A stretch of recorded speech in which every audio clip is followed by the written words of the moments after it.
Hello, welcome to my YouTube channel Nursingophilia. तो आज हम बात करेंगे एक बहुत ही इम्पॉर्टेंट टॉपिक जिसके लिए हम पूरे साल मेहनत करते हैं। Yes, you are correct, that is exam. तो किस तरीके से हमें एग्ज़ाम्स की कॉपीज़ लिखनी चाहिए या फिर क्या-क्या चीज़ें हैं जो हमें एग्ज़ाम हॉल के अंदर लेकर जाना चाहिए और क्या-क्या चीज़ें हैं जो कि हमें एग्ज़ाम टाइम पे नहीं करनी चाहिए। So let's start this video थोड़ी सी लंबी होगी, लेकिन आप सारी बातों का ध्यान रखें, बहुत मस्ट है। अदरवाइज़ आपके पूरे साल की मेहनत कुछ टाइम के लिए कुछ टाइम में ही ख़राब हो जाएगी। So let's start this video. तो सबसे पहली चीज़, एग्ज़ाम हॉल में हमें क्या क्या चीज़ें लेकर आनी है।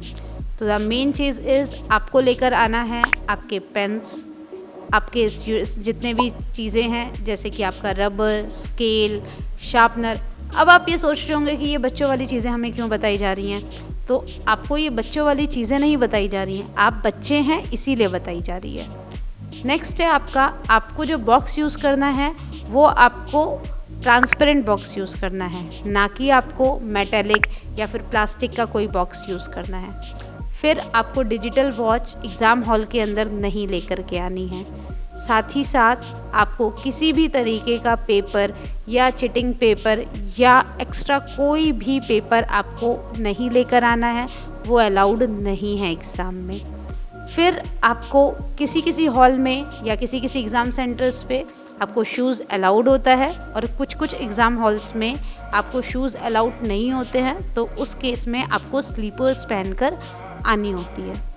आफ्टर दैट नर्सिंग का एक ऐसा एग्ज़ाम है जिसमें obviously nursing is all about discipline. तो आपको हमेशा डिसिप्लिन के अंदर आना है, जैसे कि आपको प्रॉपर यूनिफॉर्म पहननी है। ऐसा नहीं है कि आपका एग्ज़ाम है तो आप बाल खोल करके आ रहे हैं या फिर आप शर्ट को फोल्ड करके आ रहे हैं या फिर आप सिविल ड्रेस में ही चले आ रहे हैं। एग्ज़ाम है, प्रॉपर आपको एग्ज़ाम यूनिफॉर्म मतलब कॉलेज की यूनिफॉर्म में आना है।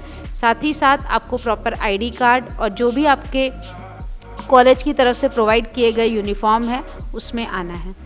नेक्स्ट है आपका, बहुत सारे बच्चे क्या करते हैं, एग्ज़ाम से पहले बहुत नर्वस रहते हैं। नर्वसनेस में वो बहुत सारी चीज़ें अपने साथ ले आते हैं, जैसे किसी भी तरीके का पेपर हो गया या कोई अदर चीज़ जो कि एग्ज़ाम्स में नहीं लानी चाहिए। तो आप कभी भी ध्यान रखिए, जब भी आप एग्ज़ाम देने आएँ उससे 10 मिनट पहले अपने आप को रिलैक्स कर लीजिए।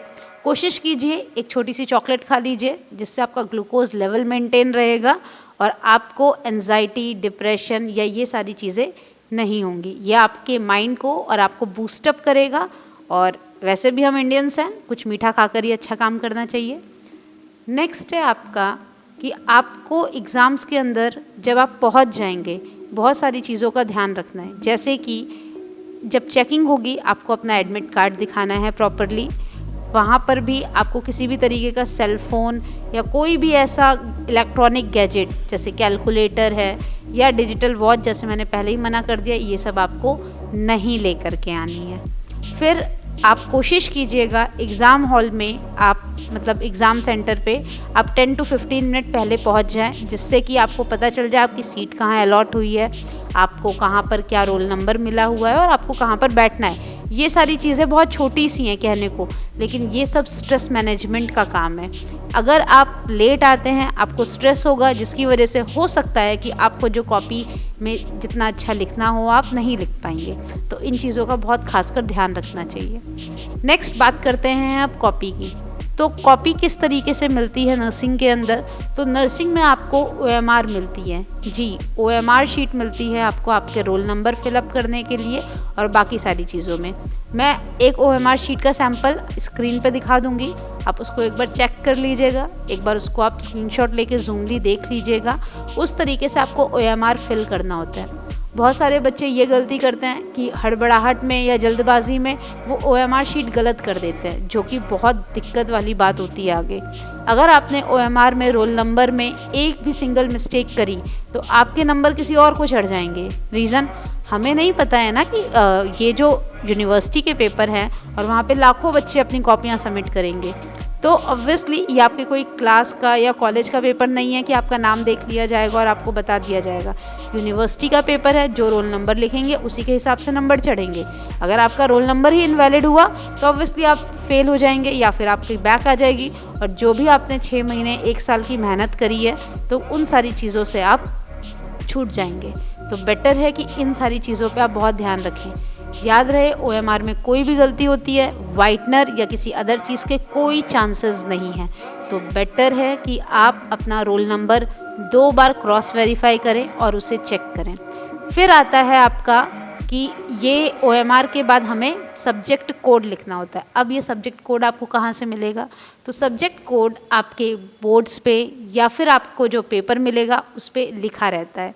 आपका सब्जेक्ट कोड या पेपर कोड जो होता है वो आपके उस पर लिखा रहेगा। आपके जो इंस्ट्रक्टर है वो आपको इंस्ट्रक्ट भी करेंगे, उसके लिए उनके इंस्ट्रक्शंस को आप केयरफुली सुनिए और उसके बाद उसे फॉलो कीजिए। कई बच्चे क्या होते हैं, वो बहुत होशियार होते हैं, वो सोचते हैं कि हम ये सारी चीज़ें जल्दी जल्दी कर लें ताकि हम हेड डाउन कर लें। तो ऐसा नहीं करिएगा। इंस्ट्रक्टर्स की इंस्ट्रक्शंस को ध्यान से सुनिएगा, वो क्या कह रहे हैं, वो क्या कहना चाह रहे हैं, एंड आफ्टर दैट ही आप उसको फिल कीजिएगा। उसके बाद आप अपनी कॉपीज़ पे एक चीज़ का ध्यान रखिएगा कि इस तरीके से आपके सैम्पल पेपर, मतलब आपका जो एग्ज़ाम कॉपी है उसमें आपके कॉलेज का मोहर और प्रिंसिपल सिग्नेचर होना चाहिए। अगर आपकी कॉपी के अंदर कॉलेज का मोहर या प्रिंसिपल सिग्नेचर नहीं हुआ तो आपकी पूरी कॉपी इनवैलिड होगी, उस कॉपी का कोई मतलब नहीं रहेगा, फिर से आपकी पूरी मेहनत वेस्ट हो जाएगी। तो बेटर है इन चीज़ों का आप ध्यान रखिए। अब मेन चीज़ कि मैम ये चीज़ें तो ठीक है, हम OMR भर देंगे, लेकिन भरेंगे किससे?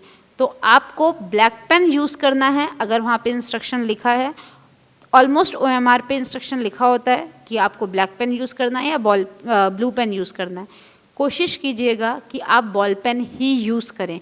रीज़न, जेल पेन जो है वो फैल जाता है, जिसकी वजह से आपकी OMR शीट इनवैलिड हो सकती है।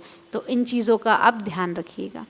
आफ्टर दैट आपको 10 मिनट्स पहले या 5 मिनट्स पहले OMR शीट मिल जाती है, आपको उसको फिल करना है प्रॉपर तरीके से। उसके बाद आपके एग्ज़ाम कंडक्ट होगा, दैट मीन्स आपको एग्ज़ाम पेपर मिलेगा। जैसे ही आपको पेपर मिलता है, आप एक डीप ब्रीथ लीजिए, आराम से अपने पूरे पेपर को पहले पढ़िए, उसको समझिए, आप देखिए कि उसमें क्या क्या चीज़ें दी हैं। बिल्कुल भी वहाँ पर जल्दबाजी करने की ज़रूरत नहीं है।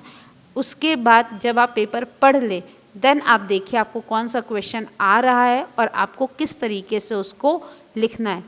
जब भी आप पेपर लिखें, आप याद रखिए आपको सिर्फ और सिर्फ ब्लैक पेन और ब्लू पेन का यूज़ करना है। आपको किसी भी अदर पेन के कलर का यूज़ नहीं करना है। ब्लैक पेन आप हेडलाइन के लिए यूज़ कर सकते हैं और ब्लू पेन आपको आंसर्स के लिए यूज़ करना होता है। अगर किसी भी तरीके का डायग्राम आपको बनाना है तो आप याद रखिएगा कि डायग्राम के लिए आप हमेशा पेंसिल का ही यूज़ कीजिए।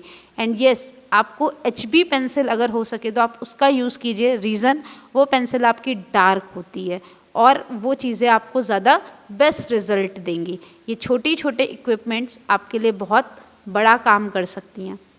आप जो अपने पेन यूज़ करेंगे, थोड़ा सा उस पर इन्वेस्ट कीजिए। 10-20 रुपीज़ वाला पेन आप यूज़ कर सकते हैं। हाँ, मुझे पता है कि हैंडराइटिंग मैटर करती है, बट कहीं ना कहीं पेन भी मैटर करता है।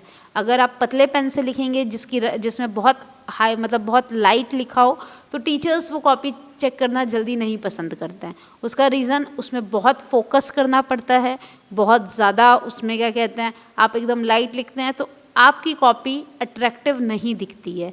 और ये चीज़ तो आप भी जानते हैं कि जिस चीज़ पे अटेंशन नहीं जाता है, आपने कितना भी अच्छा लिखा हो पर आप वो नंबर गेन नहीं कर पाएंगे जो आपने सोचे हैं। तो बेटर है कि पेन का चॉइस आप अच्छा लीजिए। आपको जो बेस्ट पेन लगता है आप वो मुझे कमेंट कर सकते हैं कि आप मुझे बताइए कि आपको कौन सा पेन अच्छा लगता है अपने एग्ज़ाम्स में लिखने के लिए। फिर उसके बाद जब आप कॉपीज़ कर लें, आप मार्जिन जब भी स्टार्ट करेंगे मार्जिन खींचिएगा एंड आफ्टर दैट अपने जो आंसर्स आपको आते हैं पहले आप वो लिखिएगा। बट याद रखिएगा, जो आंसर्स आते हैं वो आप लिखिएगा, लेकिन सेक्शन वाइज। मतलब अगर आप एक सेक्शन अटेंड कर रहे हैं तो आप पूरा वही सेक्शन अटेंड कीजिएगा। ऐसे नहीं करना है कि पहले आपने ट्रू फॉल्स कर दिए, फिर आप फिलअप्स, एक ट्रू फॉल्स का कर दिया, दूसरा आप फिलअप्स का डाल रहे हैं, तीसरा आपने MCQ डाल दिया, फिर आपने शॉर्ट क्वेश्चन। नहीं, अगर आप ट्रू फॉल्स कर रहे हैं तो पूरा ट्रू फॉल्स करिए, फिलअप्स कर रहे हैं तो पूरा फिलअप्स करिए। इस तरीके से आप अपने पेपर को अटेंड कर सकते हैं। आफ्टर दैट कोशिश कीजिए कि आपका पेपर 5-10 मिनट्स पहले ही कंप्लीट हो जाए, ताकि आप एक बार उसे रीचेक कर सकें। आप जहाँ पर आंसर्स ख़त्म हुए हैं वहाँ पे आप लाइन खींच सकें, जिससे कि आपकी कॉपी जो है वो अट्रैक्टिव लगे और एग्ज़ामिनर को भी समझ में आए कि यहाँ से यहाँ तक चीज़ें चेंज्ड हैं। ठीक है, तो ये सारी चीज़ें आपको कॉपी में ध्यान रखनी है। फिर उसके बाद आप अपनी एग्ज़ाम कॉपी आराम से सबमिट कर सकते हैं। तो होपफुली आपको ये इन्फॉर्मेशंस अच्छी लगी हों, इन्फॉर्मेशंस पसंद आई हों, और आपके एग्ज़ाम्स के लिए आपको बहुत ऑल द बेस्ट। एंजाइटी को और जितनी भी चीज़ें हैं इन सबको साइड करिए। अब टाइम आ गया है पेपर देने का, और आई नो आपने पूरे साल बहुत मेहनत करी है, बहुत सारे लोगों की आपसे उम्मीदें हैं, और आप उस उम्मीदों पे खरा उतरेंगे। अपने ऊपर कभी भी कॉन्फिडेंस को लूज़ मत होने दीजिएगा। याद रखिए, peer pressure is the best pressure. इसी वजह से मैं कह रही हूँ कि आप चीज़ों को थोड़ा सा ध्यान रखें, अपनी कॉपीज़ अच्छे से लिखें, और जो छोटी छोटी बात मैंने बताई है उसको आप ध्यान में रखें। All the best for your exam and thank you for watching my channel. अगर आपको इन्फॉर्मेशन अच्छी लगी हो, please like my video, share my video and subscribe my channel. Thank you.